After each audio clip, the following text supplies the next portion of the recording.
Thank you so much, ladies and gentlemen. Welcome to our YouTube channel. Previously, we have been receiving calls as a Boosted Auto Garage from our clients, and sometimes we've been encountering them in person, asking questions of some gadgets on their cars, on how we should teach them how to navigate through those such gadgets. And we found it prudent for us to be highlighting some of these things so that it reaches out there to each and every one of us. Sometimes you find you could be having a car, but you don't know how to navigate through some of these features. So we thought we should come up with a YouTube channel specifically meant for highlighting some of these things so that we are all at par. You just don't have a car that you don't know when you need to use as a particular system or a particular button on your car. So for that reason, we are here to explain some of these things and teach you if you didn't know. So if you find this video useful, kindly we urge you to subscribe, like, share, and even comment so that it reaches out to as many people as possible out there so that we don't lag behind. You just don't need to have a car that you don't know how to use it to its maximum. Having said that, we head straight into today's topic, and it's a very simple thing. We are talking about Subaru Forester SG5 first generation and second generation. That is Subaru Forester from the year 2003 up to 2007, and also Subaru Legacy BH5 and BE5. They share one specific button that we thought we should teach you about it and make you understand when to use it and how to use it. This particular button is the hold button and eco button. Sometimes you get in the Legacy it is hold and power. You toggle it down, you go to hold. You toggle it up, you're going to power. That is in the Legacy BH5 and BE5. In the Forester SG5, both generations, you toggle it down, you go to hold. You toggle it up, you go to eco. I'll speak through all of them slowly by slowly, and hoping that I'll make whoever is not aware of when to use these buttons understand how they work and when to use them. I'll start with the hold button, then I'll explain the rest. When you put on hold, basically what you're doing, you are holding the second gear. You are holding the car in second gear. All these buttons that we're talking about come only in automatic transmissions. So you press it down, you get a display on your dashboard that you've actually commanded the car to hold. You don't know what you're holding. You don't know what are you holding. Yes, it is written hold. So what are you holding? And when should you be holding? Like I said, when you put it on hold, the vehicle will not move lower than second gear. It will change gears from second, third, fourth. Then as it changes downshifting, it will downshift from fourth, third, up to second. It will not go beyond second. Both in Subaru Legacy BH5, BE5 and Subaru Forester, the SG5.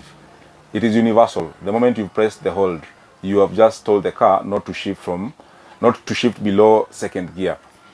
So you ask yourself, why should you ask your car to hold in second gear? Well, in some other vehicles, this particular button is written snow. Non-Subaru cars, this button is written snow. So it means when you put in this mode, you are only supposed to use it in either snow, during snow, wet condition, mud condition, or in loose gravel. Some people will think this button written snow in those other models is only meant to be used during snow. So I'm in Kenya, I'll not need to use this button because there is no that season for winter. No. Naturally, gear number 1 or first gear has got a lot of torque. So when you put it into the first gear, the chances of you experiencing a wheel spin are very high, whether it is a manual car or whether it is an auto. When it is in the first gear, so your acceleration will determine whether this vehicle will leave from the spot where you parked it either slowly or quickly. If it is a powerful engine, definitely you'll have a wheel spin. So to avoid that wheel spin, you put the vehicle in second gear. So how do you put it in second gear? You just tell it to hold. So you are holding the vehicle in second gear every time you come to a stop. So when you're starting off, you will start off from the second gear, meaning you will have less torque. So the wheel spin will not be there. If it will be there, it will be so minimal. It will be so minimal that you will not have that wheel spin as so much compared to if you had put it in the first gear. So the main reason for you having that is because you need to have the vehicle leaving a bad road surface without spinning. If it is a loose gravel road, definitely you will throw up some gravel and might even crack the windshields for the vehicles that are following you up. If it is in mud, you will not get out because you'll just keep digging down. Instead of moving forward, you'll be moving downward. If it is in snow, the same thing. You'll have a wheel spin and you'll either lose control or you'll dig down deep into the snow. So when you put the vehicle into hold, you're just telling it that at every time you come to a stop or you slow down so much, it will not go beyond second gear. Instead, it will hold the gearbox into second gear upward. Sometimes people think when you put into hold, you're going to use less fuel or too much fuel, but the truth is there is no significant change in putting the vehicle in hold, because from first to second, it is not so much. So the change in fuel is not so much significant compared to if you didn't use it. So if you know it is raining and you're driving your vehicle in rain, you will come to a stop and you may want to take off. Just hold the vehicle in, put it in hold, and you're good to go. Now, I go to the upward side of the same button. In Subaru Legacy, it is different. What is written there is different. It is written power, and in Subaru Forester, it is written eco. I'll start with the Subaru Legacy. I'll explain what it means. When you put it in power, what you're going to do, what you're telling the vehicle to do is, you're just telling it you want it to hold, to delay gear shifts a little bit. You're going to delay gear shift so that you get more power. I don't know if I'm making sense, but you are driving your vehicle. You are into the first gear. If you look at your rev counter, there is a predetermined position where gears are supposed to be shifted on each and every gear. They're not the same. You'll get on gear 1, you are moving a little bit up to 3,500. Gear 2, you'll move it to 3,000. You'll shift gears into 3,000. Gear 3, maybe 2,500. So when you put your vehicle in power, this is now the Legacy. When you put it in power, you are going to wait a little bit longer before you shift gear. This is going to happen so that you maximize your engine torque, which will mean it gives you more power. So you'll have higher engine revolutions and much power before you shift to the second gear or the next gear. When you're coming down, it is not significant, because coming down is just dependent on gearbox pressures. So every time you are accelerating, you will take longer. You will take much longer to shift to the next gear. Well, this will give you more power, but it has a significance in terms of fuel consumption. You're going to consume more because you have a delayed gear change. It is not a perfect shift. A perfect shift happens on that particular time you're supposed to shift. Your vehicle is supposed to shift at that particular time. That is a perfect shift. But when you put it on power, now you are not going to have a perfect shift. Instead, you're going to have a delayed shift, which will give you like more power, a little bit, not very much, a little bit power for you to, like if you are overtaking, let's say you are on a hill, you wanted to overtake, you want to do it quickly. So instead of the vehicle changing gear, it will give you more power so that you get to overtake before it shifts to the second gear or the third gear. It consumes a little bit. You can tell when you put it in power, you'll have a little bit of that power, but consumption will be a little bit higher. Now we go to the eco in the Forester. Now this is where the controversy comes in. A lot of people out there are saying the eco is for economy. It means economy, and that is not the truth. You might go on the internet to Google. Some people will tell you it means economy, but you don't know who is this person who was writing that. Is it accredited? Is he an accredited person to write what they have written? Because I can write anything on social media and it can be, used whether against me or against someone else. But the truth is, eco doesn't mean economy. Eco means ecology.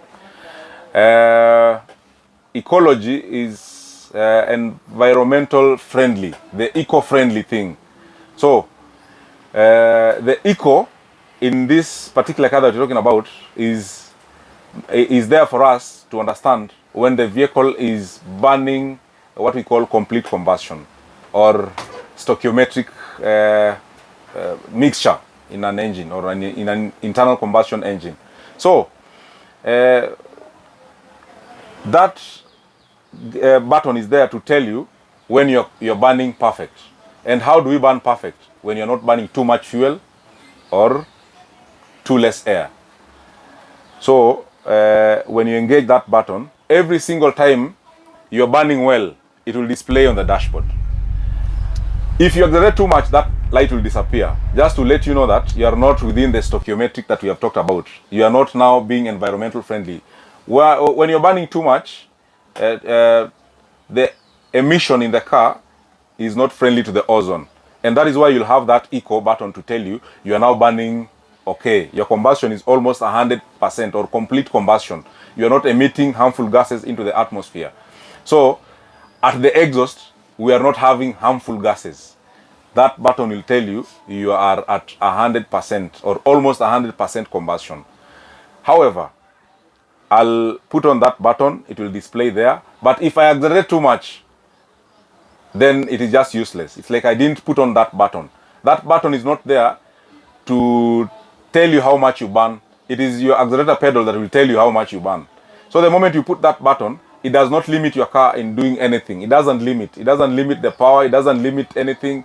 Most people use it and say, nimeka eco, so nitaendesha gari mbio kabisa lakini haitakunywa fuel. No, that is wrong. When you put that button, it is just there to monitor for you. It guides you. It tells you, unakunywa too much, haukunywi too much, uko sawa ama hauko sawa. So the moment you put that button, it will only rely on your right hand foot for you to be able to know ulikuwa una burn sana ama uburn sana. So I've put that button.